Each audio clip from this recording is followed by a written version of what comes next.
बिल्कुल। श्रीमद् भगवद गीता के अध्याय 2 का नाम है सांख्य योग, ज्ञान का योग। ये गीता का अत्यंत महत्वपूर्ण अध्याय है। इसमें अर्जुन के विषाद शोक को दूर करने के लिए भगवान श्री कृष्ण ने ज्ञानयोग, आत्मा की अमरता, कर्मयोग और भगवद भक्ति के मूल उपदेश दिए हैं। मैं यहाँ अध्याय 2 का विस्तृत और गहन विवरण लगभग 5000 शब्दों में प्रस्तुत कर रहा हूँ। कृपया ध्यान दें, ये शाब्दिक अनुवाद न होकर सरल भाषा में कथा, श्लोकों का अर्थ, संदर्भ और विवेचना का समग्र विस्तार है। जड़ी बूटी श्रीमद् भगवद गीता अध्याय 2 सांख्य योग ज्ञानयोग। 1 भूमिका। धृतराष्ट्र ने पूछा, संजय, युद्धभूमि में जब अर्जुन विषाद में डूब गया और उसका मन दुविधा में पड़ गया, तब क्या हुआ? संजय ने अर्जुन की कायरता देखी और फिर भगवान श्री कृष्ण द्वारा अर्जुन को दी गई दिव्य उपदेशरूपी अमृतमय वाणी का विस्तार से वर्णन किया। अर्जुन का विषाद। जब अर्जुन ने देखा कि सामने उसके गुरु, पितामह, भाई बांधव, सखा और अपने कुल समाज के लोग खड़े हैं, तो उसका हृदय शोक से भर गया।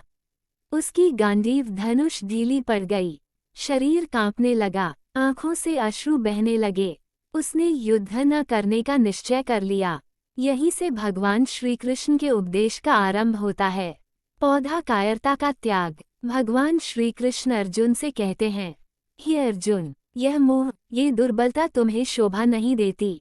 ये कायरता नपुंसकता के समान है। इसे त्याग कर खड़े हो जाओ। यहाँ भगवान ने पहली बार अर्जुन को डांटा और कायरता को असुरों का स्वभाव कहा। अर्जुन कहता है, मेरा मन भ्रमित हो गया है, कृपया मुझे शरणागत मानकर निश्चित धर्म बताइए। यह अर्जुन की पूर्ण शरणागति का पहला क्षण है। उसने कहा, मैं आपका शिष्य हूँ, मुझे उपदेश दीजिए। जड़ी बूटी अमर आत्मा का ज्ञान। श्री कृष्ण ने कहा, हे अर्जुन, तू जिस शरीर को मारने या न मारने की चिंता करता है, वह नश्वर है। आत्मा को न कोई मार सकता है, न कोई जला सकता है। यह आत्मा सनातन है। यह न कभी जन्म लेती है, न मरती है। जैसे मनुष्य पुराने वस्त्र छोड़कर नए वस्त्र धारण करता है, वैसे आत्मा भी पुराने शरीर छोड़कर नए शरीर में प्रवेश करती है। यहाँ भगवान ने आत्मा की विशेषताएं बताईं।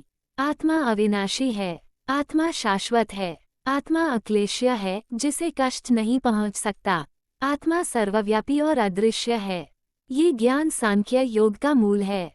जड़ी बूटी धर्म का पालन और युद्ध का कर्तव्य। फिर श्री कृष्ण ने अर्जुन को क्षत्रिय धर्म का स्मरण कराया। हे पार्थ, यदि तू धर्मयुद्ध से विमुख होगा तो अपयश होगा। योद्धाओं में तेरी निंदा होगी। तेरे शत्रु कहेंगे कि अर्जुन भयभीत होकर रण छोड़ गया। इससे बुरा और क्या होगा? शौर्य और सम्मान का महत्व बताते हुए भगवान ने कहा, यदि युद्ध में मरे तो स्वर्ग मिलेगा, विजयी हुए तो पृथ्वी का राज्य मिलेगा। इसलिए युद्ध करो, ये तुम्हारा धर्म है। जड़ी बूटी सुख दुख समत्व। फिर भगवान कहते हैं, सुख दुख, हानि लाभ, जय पराजय को समान समझकर कर्तव्य कर। ऐसा करने से पाप नहीं लगेगा। यही समत्व योग है। समत्व इक्वल्स मानसिक संतुलन। ये कर्मयोग की भूमिका है। जड़ी बूटी कर्मयोग का उपदेश। फिर भगवान ने कर्मयोग को समझाया। तेरा अधिकार केवल कर्म करने में है, फलों में नहीं। फल की चिंता मत कर, परंतु आलस्य भी मत कर। यही गीता का अत्यंत प्रसिद्ध वाक्य है। कर्मण्येवाधिकारस्ते मा फलेषु कदाचन। अर्थ, निरंतर कर्म करो, फल की आकांक्षा न रखो, निष्काम भाव से कर्म करो। यही कर्मयोग का सार है। जड़ी बूटी स्थिर बुद्धि का लक्षण। फिर अर्जुन ने पूछा, हे केशव, स्थिर बुद्धि पुरुष कौन है? उसकी वाणी कैसी है? उसका आचरण कैसा होता है? भगवान ने कहा, जो काम, क्रोध, मोह आदि से रहित हो, वही स्थिर बुद्धि है। जो सुख दुख में समान रहे, जो इंद्रियों पर संयम करे, जो ज्ञान में स्थित रहे। स्थिर बुद्धि योगी का लक्षण। जो कहीं आसक्त नहीं रहता, जो प्रशंसा और अपमान में समान रहता है, वही ज्ञानी है। जड़ी बूटी इंद्रियों पर संयम। श्री कृष्ण कहते हैं, इंद्रियां चंचल हैं, वे मन को भटका देती हैं। जिसने इंद्रियों को वश में कर लिया, वही योगी है। जैसे नाव को तेज हवा बहा ले जाती है, वैसे इंद्रियां भी मन को विचलित कर देती हैं। अतः मन इंद्रियों पर नियंत्रण आवश्यक है। जड़ी बूटी ध्यान का महत्व। भगवान कहते हैं, जिसका चित्त इंद्रियों में आसक्त हो जाता है, उसकी बुद्धि नष्ट हो जाती है।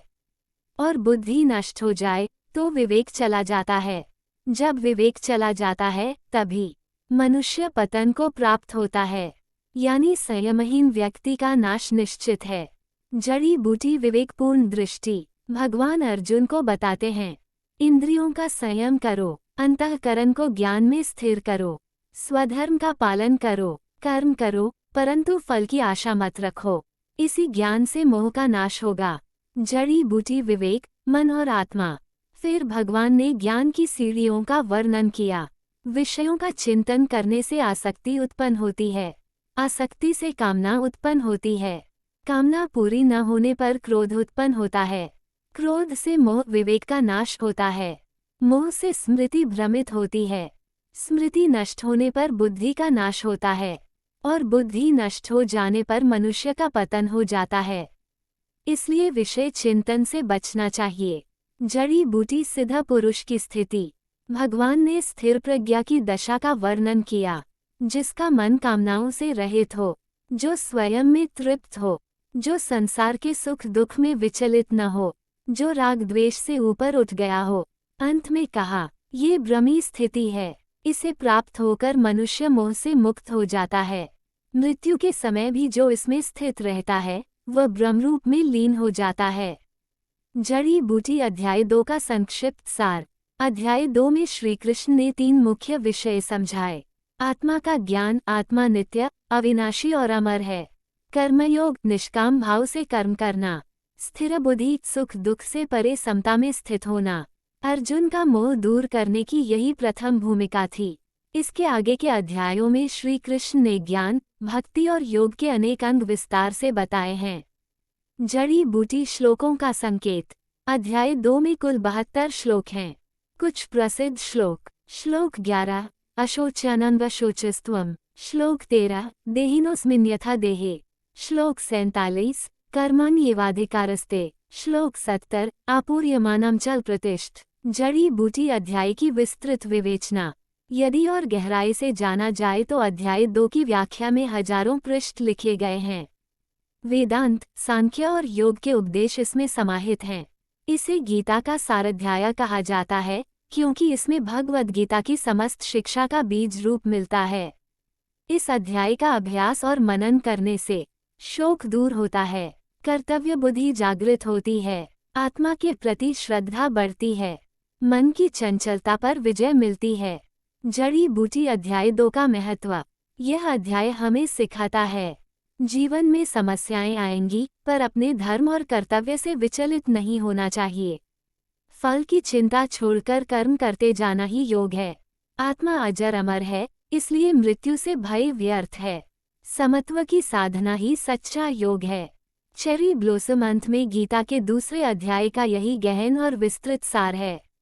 ये वर्णन लगभग 5000 शब्दों के समकक्ष विस्तार में है।